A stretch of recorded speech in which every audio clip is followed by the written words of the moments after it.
সাবেক প্রধানমন্ত্রী শেখ হাসিনার উপদেষ্টা সালমান এফ রহমান, সাবেক আইনমন্ত্রী আনিসুল হক, সাবেক আইসিটি প্রতিমন্ত্রী জুনায়েদ আহমেদ পলক, সাবেক বিচারপতি শামসুদ্দিন চৌধুরী মানিক ও সাবেক আইজিপি আবদুল্লাহ আল মামুনকে একাধিক হত্যা মামলায় গ্রেফতার দেখানোর আবেদন মঞ্জুর করেছেন আদালত।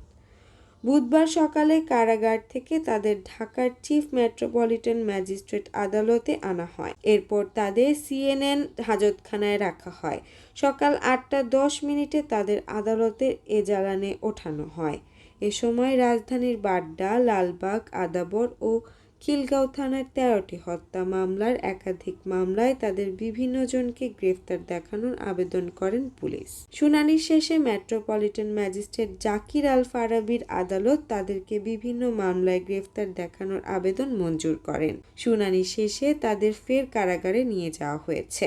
সংশ্লিষ্ট আদালতের জিআর শাখায় পুলিশ ইন্সপেক্টর আসাদুজ্জামান এ তথ্য নিশ্চিত করেন। উল্লেখ্য, সাবেক আইনমন্ত্রী আনিসুল হক ও সাবেক প্রধানমন্ত্রী শেখ হাসিনার উপদেষ্টা সালমান এফ রহমানকে 10 দিনের রিমান্ড মঞ্জুর করেছিলেন আদালত। সাবেক টেলিযোগাযোগ ও তথ্য প্রযুক্তি প্রতিমন্ত্রী জুনায়েদ আহমেদ পলকের পৃথক 2 হত্যা মামলার 3 দিন করে 6 দিনের রিমান্ড মঞ্জুর করেছিলেন আদালত।